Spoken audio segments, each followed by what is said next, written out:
Radhe Radhe YouTube family, कैसे हैं आप लोग। आशा करती हूँ अच्छे होंगे। मित्रों, मैं एक बेटी विवाह गीत गाने जा रही हूँ और प्लीज़ आप लोग फुल आवाज़ करके सुनना शुरू से लास्ट तक, तभी आप लोग को समझ में आएगा और देखना कितना दर्द भरा विवाह गीत है। जय श्री राधे राधे। पनवा से पातरी माटी मोरी बेटी, फुलवानी सुकुआरी जी। पनवा से पातरे माटी मोरी बेटी, फुलवानी सुकुआरी जी। बैठी के सोचैनी बेटी के मैया, कैसे बेटी जइहे ससुरारी जी। बैठी के सोचैनी बेटी के मैया, कैसे बेटी जइहे ससुरारी जी। भरी के सिंगुर वाली आई है दुल्हे रामा, बेटी के दिए पहिनाई जी।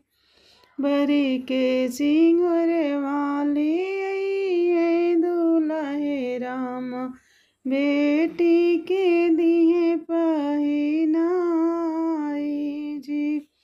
चुटकी भर सिंदूरा लगवते हैं रामा, बेटी पराई होई जाई जी।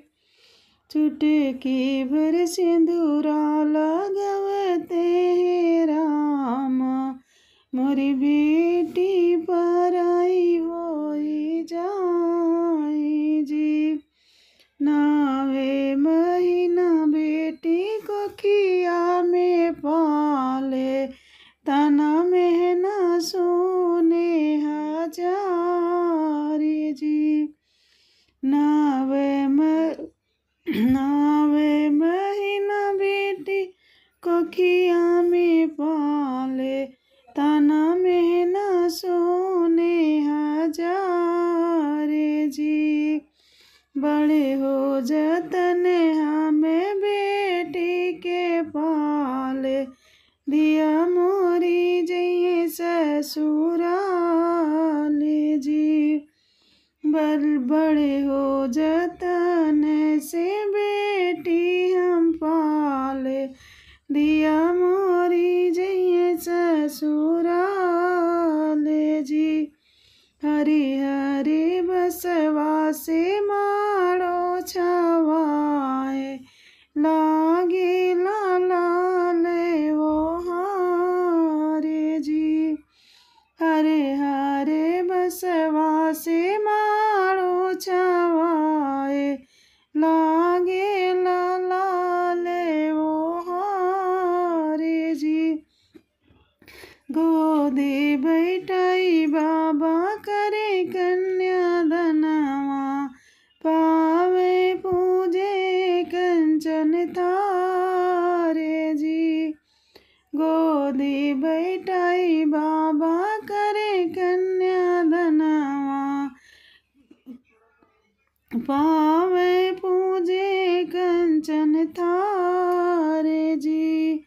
दुअरा पे बैठे बाबा जे रोवे, भैया जी रोवे ने ओ सारे जी। दुअरा पे बैठी भैया जी रोवे, भैया जी रोवे ओ सारे जी। अंगना में बैठी है मैया खूब रोवे, सुने हुई है अंगना दुआरे जी। अंगना में बैठी मैया खूब रोवे, सुने हुई है अंगना दुआरे जी।